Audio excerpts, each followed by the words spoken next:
2.0 is really bringing research together with indigenous knowledge to explore alternatives to the use of chemical herbicides. And it builds upon a strong foundation started by the company Tembec in 2012, with the strong involvement of First Nations and the province and the Aboriginal or Indigenous enterprise Wakatoan, which is integral to the Herbicide Alternative Program. So the webinar series is designed to help build this conversation, and looking forward to today's webinar. Thank you, Guy. So also for today, before I introduce Sue, we also have Joe Jones from Garden River, and he's here today to do our opening, and we're honored to have him do our opening prayer. Go ahead. Hey, good morning, everybody. As she said, my name is Joe Jones from Garden River, but my Anishinaabe name is, after I say my Anishinaabe name, I'm going to continue on with my prayers. I'm going to smudge our tobacco. I've been offered to say a morning prayer. Okay. Makanak Nishnakas, Tomashi, colors blue, brown, yellow, and white. Taganzi Bing, honoring their creator and creation. Nanamushin Nishnawbe. We're going to pray along with our grandmothers, Wabanan, Zawanan, Kikishmuk, Guignan, Grandmother Moon. Seeing this is all about the environment. We'll pray along with the sacredness of water, the sacredness of the wind, the fire, and Mother Earth, Mother Nature, and all its creation. Pray along for this beautiful day and all the people that are listening. To open our hearts with respect and honor of our difference of opinion and what we're learning about Mother Nature, so dear to our Anishinaabe people's life, to all life and all that lives. And honor it with openness. To feel it is to know it, to hear it is to believe it, to see it is to live with it. Miigwech. Miigwech, Joe. Miigwech. Miigwech, Joe. That's very beautiful. We have today Sue Chiblow. She was recommended by Wakatoan through David Flood, and so I got a hold of her, and yes, she agreed to do the presentation, and she's here. She's also supports the Tech Elders group, which Joe is from, and I'm not sure if you know about the Tech Elders group, but maybe Sue can get into that once she gets into her presentation. But go ahead, I'll let you introduce yourself, Sue. All right. Anin bonjour, Sue Chiblow, Dishnikaz, Ogama Nug Indigo, Chichak Toram, Kitagon ZB in Dunsba, Anishinaabe Kwe and Dow, Kitagon ZB in Dow, Nogam. I am a mother, a daughter, a sister, a grandmother, and I am, my ancestors are Shinwalk, and on my mother's side is La Rose, which were Métis when they came into, they married into the band. So those are my ancestors going back 7 generations.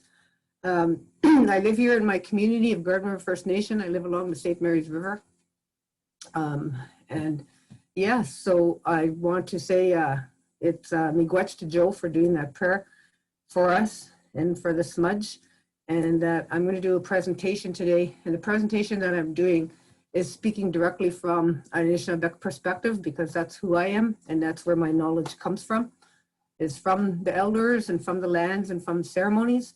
So I can't speak from a Haudenosaunee perspective, or a Mushkego, the Crees. I can't speak from their perspective. I can only speak from my perspective. And I will be sharing my screen. I better put my glasses back on. Just bear with me for 1 minute, please. Don't know where it went.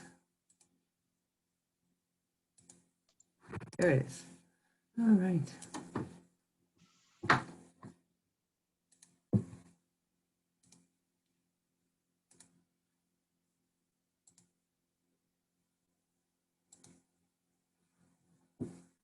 All right, somebody give me a thumbs up. You can see my screen.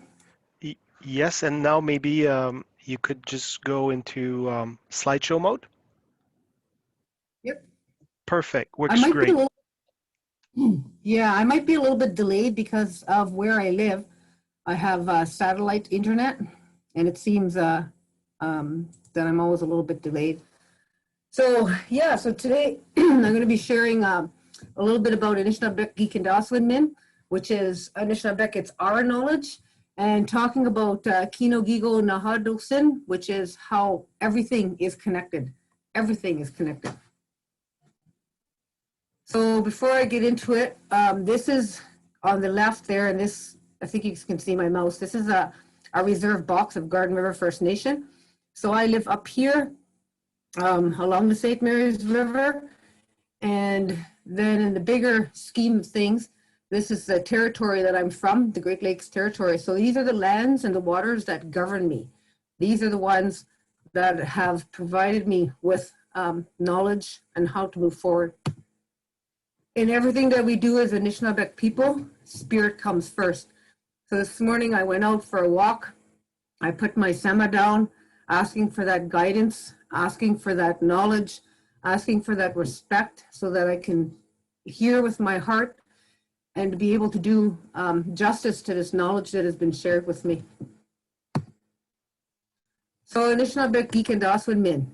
This knowledge comes from a place of peoples living on the lands and having relationships and responsibilities to everything. It is based on respect, relationships, and responsibility. It is action-based and it must be lived. It can't be learned out of a book. It actually comes from the land. It is about connectedness to the lands, but also being responsive to what's being told. It is interwoven with all of life. It is all-encompassing. Jim Dumont talks about Indigenous intelligence as the intelligence of the spirit, the heart, the mind, and the physical. So it is a way of seeing, a way of knowing, a way of relating, and a way of being. As Anishinaabeg peoples, we believe we are the land. And when we look at it from a Western point of view, we look at our physical makeup, our chemical makeup in our physical bodies, it's the same as what comes from the land. As the elders have always said that when we do something to the land, we're actually doing it to ourselves. So Anishinaabeg pedagogy, where do we learn from? We, as Anishinaabeg people, we learn from ceremony, we learn from oral elders. It's also based on direct observations and experiential learning, which is also tied to Western science, right? The direct observations, and it draws from all sources. The knowledge comes from the moon, the sun, the animals, the waters, the plants, the stars, and the winds. It can also come through visions and dreams, and it was typically passed on orally through storytelling, through songs, and it's actually embedded in our language. So as an Anishinaabeg people, we believe the earth is our mother. She brings forth life. She creates life. She provides us with everything that we need. She is our pharmacy. She is our kitchen. She is our shelter. She is everything that we need. In terms of our worldview, as Anishinaabeg people, we have our own creation story. It's not based on other creation stories. It's our own creation story that was passed on to us. We have our own language, which is Anishinaabemowin. We believe that we are the baby of creation. We were created last.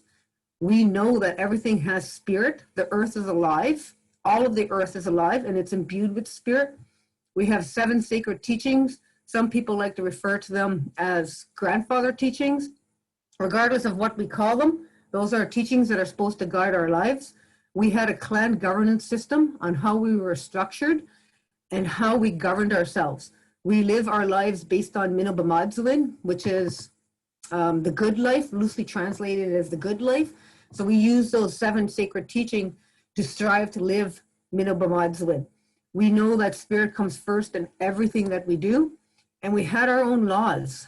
Our laws stem from the creator, from the natural world. These laws is what governed us and put us in relationship with the lands that we come from. And that's just a quick overview of Anishinaabe worldview. So Anishinaabe Noknagewin, and Noknagewin is law. On the slide, it's called Onoknagewin. So it's said a little bit different from territory to territory, but we have 4 levels of law. We have the sacred laws, the ancestor laws, natural laws, and human laws.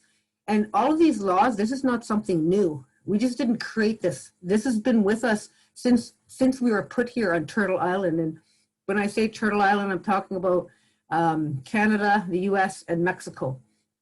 And so these laws are embedded in our language. They come from the lands. They're in our stories held by knowledge holders. They also come through in ceremony, and they also come from the elders who orally pass on what these laws are. They cannot be, the sacred laws and the ancestral laws and the natural law cannot be written. They cannot be changed because that sacred law comes from the creator, and it is, as a human being, we can't change what the creator has given us. The ancestral laws cannot be changed because this is what our ancestors have told us, and these also cannot be changed. Natural law is based on looking out at Mother Earth and seeing how Earth works. Everything has its own responsibility. Waters have a responsibility of providing life, but it can also take life. The animals have a responsibility. Everything has a responsibility and is in relationship with one another. These are the natural laws. Human laws, these laws can be changed or can be amended from time to time because these human laws are what guide us in our behavior towards one another. And John Burroughs, an Anishinaabe legal scholar, says that the First Nation legal traditions were the first laws of Turtle Island. So I gave you an example of water and the forest. And for instance, Sherry Copenance shared this with me, and she told me that she got that knowledge from the late Peter O'Cheese. And what she talked about is when you look at the forest, you see a birch tree there, you see a spruce tree, you see a maple tree. You don't see those trees trying to kick each other out of the forest. They learn how to work together. They have a whole intricate communication and helping system that we can't see, that's through their roots, how they share water with one another, how they share knowledge with one another. These are part of what a natural law is that can't be changed. We can't change what the creator has given those responsibilities to those trees. So in terms of contrasting and comparing Indigenous knowledge, we understand that spirit comes first. It's based on responsibilities, relationships, reciprocity, connectedness, and responsiveness. We believe that all of the other living beings are our relatives. Everything is alive with spirit, and we strive for collective continuance. It's not about individual rights. My right is to learn my gifts that the creator has given me and to provide that to the collective continuance of the Anishinaabe people. When we look at it from a colonial perspective, it's based on power, it's economic driven, it's about individualism. They call all of our relatives, they call our trees animals, they call them resources. It's about control, being able to dam up the rivers, and yeah, individualism. And in the images below, this is just some of the technology that we used prior to contact. So we knew how to make a birch bark canoe without killing the tree. We knew how to use these roots without actually killing the tree. So we knew how to do all of this prior to contact. We also had what everybody refers to as snowshoes, and we knew how to make those prior to contact. These are some of our technologies. And then this image here is, we also had a fire management system on how we helped regenerate different areas that needed to be regenerated. So we had these types of and management systems prior to contact. So the TK elders, they call themselves the traditional ecological knowledge elders. They're from the Robinson Huron Treaty Territory, and they began to organize in and around 2014. We have a declaration of support from the 21 chiefs from the Robinson Huron. We have resolutions of support from regional, national, and local leadership. We've sent numerous letters to government. We also did a submission to the United Nations Special Rapporteur on the implications of human rights of the environmentally sound management and disposal of hazardous substances and wastes, referring to toxics. So the TK elders originally started with a core group of Raymond Owl from Sagamok, Willie Pine from Mississauga, and Emma from Serpent River, Grace from Serpent River. And what they did is they reached out to all of the elders across the Robinson Huron Treaty Territory. And what they like when they have their meetings, what they try to strive for is to get 4 elders from each reserve, each First Nation, and to use that balance, to have 2 male and 2 female, because men and women have different knowledge. We did different activities, so we have different knowledge. So they have come together, and right now, their primary goal is to stop herbicide spraying, to stop poisoning our relatives, to stop harming our kitchen, our pharmacy, to stop that type of activity and use a different way of allowing the forest to manage itself. So one of the, there was a workshop that was held, and this is the name of the report that came from there. It's environmentally and social cultural impacts of glyphosate-based herbicides used in forestry, perspectives from Indigenous knowledge and Western science, a report from the Connecting Guardians in Changing World. This is a workshop. Heather Patterson, Ella Bowles, and Dr. Jesse Pop are the authors of this report. And it was a knowledge sharing workshop led by Magnetawan First Nation, where we document their documented concerns about herbicide usage and also how we could guide future research. So these are the First Nation communities that actually participated in that workshop. And as you can see, it ranges up as far as the Robinson Superior Treaty and the Tamagami and Brunswick House, which I believe is part of another treaty. And then a lot of the communities from the Robinson Huron Treaty came and participated in this workshop. So part of what came out of this workshop is that, well, and I'm sure most of you know that glyphosate functions as a herbicide by blocking key cellular pathways, and which is involved in the synthesis of proteins by plants and some microorganisms. So this ultimately leads to an inability to grow and death of the plant. The absence of this pathway in vertebrates, such as mammals and fish, have been touted as evidence of glyphosate's relative safety. But several studies and reviews have found contrasting evidence regarding the potential impacts of glyphosate herbicides on animals and ecosystem functionality. So going back to ecosystem functionality, I talk about how everything is connected and everything is related. And when I think it was Elder Ray Owl said, if it hurts one blade of grass, then it shouldn't be done, because then the animals use that grass, the insects use the grass, and everything gets connected with this, the use of when humans decide that we want to try and control something.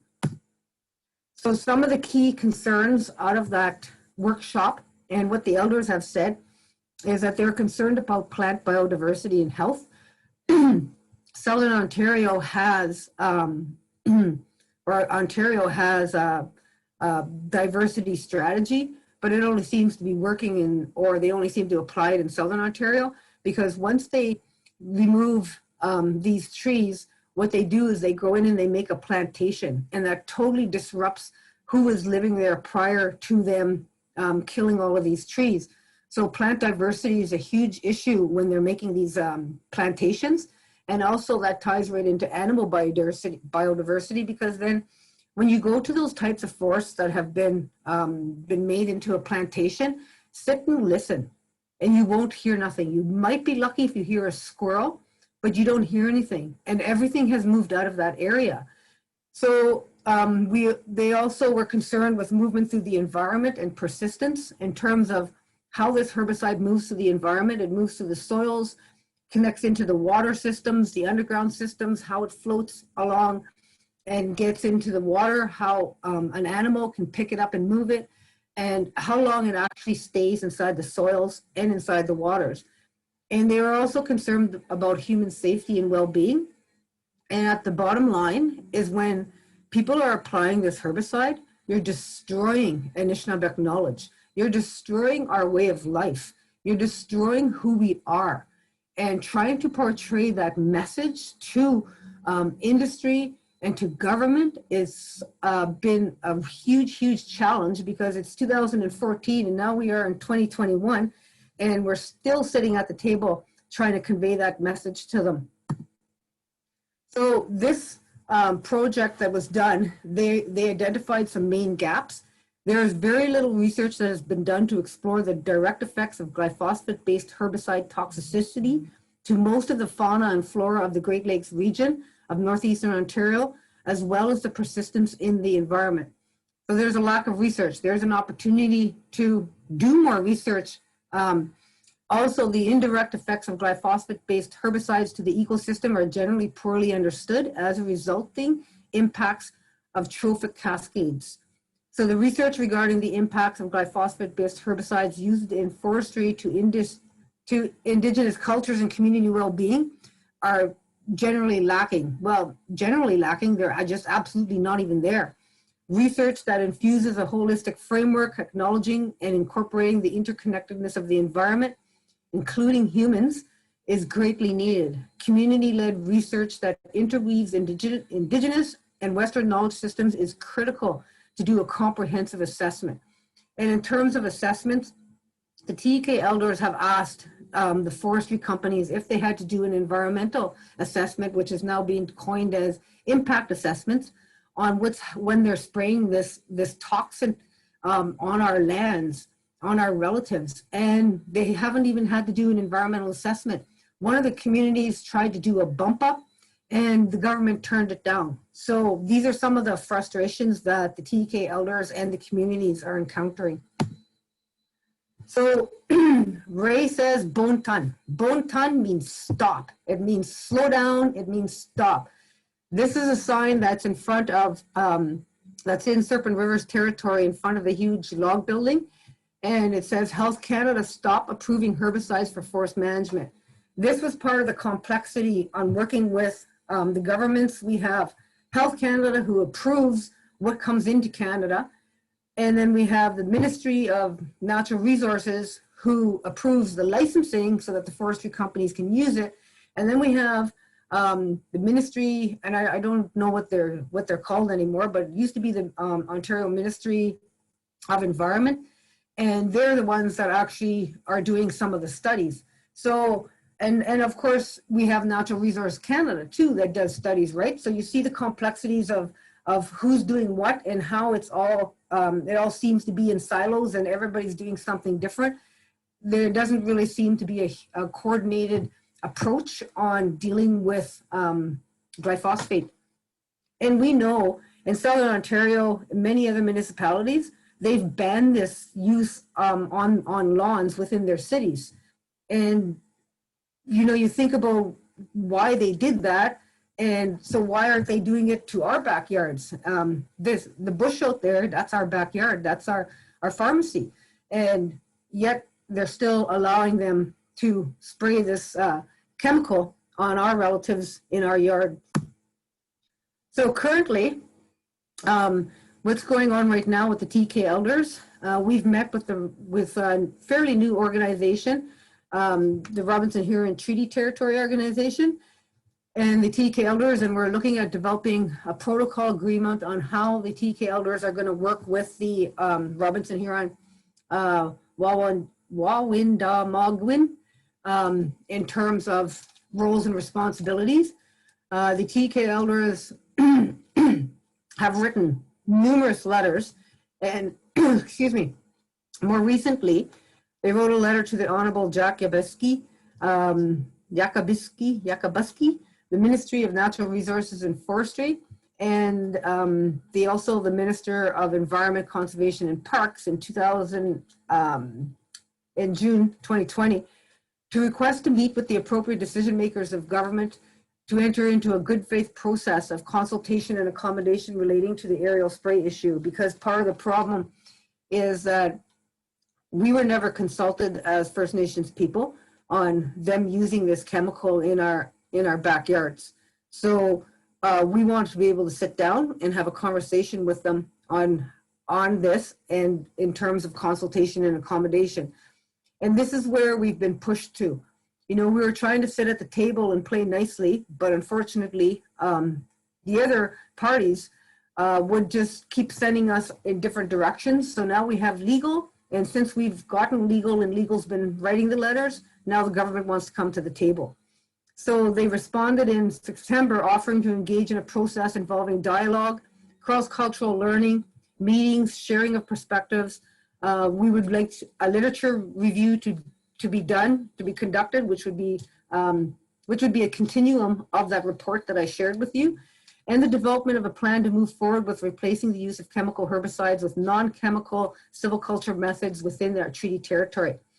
So the TK elders will act as an advisory group to the Robinson Huron Treaty Organization in its engagement and meetings with the MNRF that are under process, but we've been having meetings with them, with the Robinson Huron Treaty Organization, to determine roles and responsibilities, because a lot of times what happens, what the elders are saying that happens, is when an organization gets a hold of something, then it gets diluted. So the elders are very adamant that in the meantime, while we sit at this table with the government, we want the herbicide spraying, a moratorium on the herbicide spraying until we can come up with how we're actually going to work through this issue. So for the future, going back to that collective continuance of humankind, I'm sure many of you are aware of all of the different forestry operations. We look at the Amazon being wiped out, the plastics in the oceans, like there's just so much destruction that has been caused by humankind. And if we don't come and sit together at the table with these two knowledge systems, we're not going to be here as a collective, as humanity, much longer, because there's not going to be anywhere we can go. Everything's been poisoned. We can't drink the water out of the rivers or the lakes anymore. So we need to come together and bring our knowledge systems together to be able to deal with these complex human-made issues that are causing destruction to our relatives, to our backyards, to our pharmacies, to what a lot of people like to refer to as resources. And one of the ways that we can do this is our ancestors sat at tables and came up with processes that were allowing us showing us how we could actually work together. So this is an example of the 1764 Covenant Wampum Belt. Alan Corbier, Anishinaabe Knowledge Keeper Dr. Alan Ojig Corbier, explains how the 1764 Covenant Chain Wampum Belt represents the enduring relationship between Indigenous peoples and the Crowns. So he talks about how this is the first time that numbers were put onto a wampum belt. So prior to 1764, as Indigenous peoples of Turtle Islands, we had agreements with one another. An example is the One Dish, One Spoon Treaty, and that's on a wampum belt. So we were already making treaties as nations on Turtle Island. And so when he talks about this wampum belt, it's not a belt that you'd wear to hold up your pants. It's actually worn more like a sash. So these two ends are tied together. And when they tie them together, you see this diamond in here, and these symbols are Indigenous symbols. The men, that's new to Indigenous wampum belts, and same with the numbers. But when you tie these together into the way it's supposed to be, it's a tying of two world systems together. And Dr. Henry Lickers, who is a commissioner for the International Joint Commission, says that in all of his experiences and everything that he's done throughout his lifetime, he's come to the truth that we need to bring our two knowledge systems together to create a full knowledge system to be able to deal with the problems that we've created. So he talks about all of his experiences, and in order for it to be a whole knowledge system, we need to bring these two knowledge systems together. This is a picture of my grandson, Sunganimat, holding up his first muskrat that he washishk. I don't like calling it muskrat because there's that word rat in there, and in our language it's called washishk. He pulled that out of the hole. We brought it home. I showed him how to skin it, and then we cooked it and we ate it. And this is the type of activities that we want to promote with our young people and reconnecting them to the land and eating these healthy foods, because I'm sure you are all well aware of the amount of disparities that are inside First Nation communities, especially when it comes to diabetes and cancers and all of these things. So being able to reconnect to the land and having our future, that knowledge carried on to this younger generation. But if we continue to spray herbicides and create plantations, we're not going to be able to do that. Oh, miigwech. Have any comments? I didn't even time myself, so I might have went too fast. No, you didn't go fast. You're good. We're at 20:12, so you're doing good.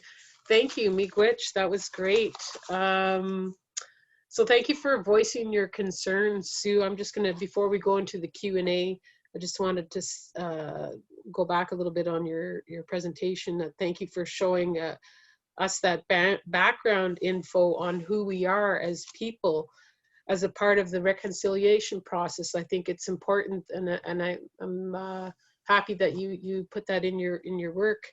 And I think that they must, people must know, must learn who we are as a people, and that we are a part of the land as the trees and plants are. So miigwech for that. So I'll open it up on the floor if anybody has some questions. I see something in the, sorry, I don't see very good with when I'm reading closely to the screen. A lot of people are just saying miigwech, but go ahead, speak up if anybody. You could turn your cameras on and put your hand up if you would like, or you can ask a question in the chat. Are we able to get slides after? That's one of the questions in the chat.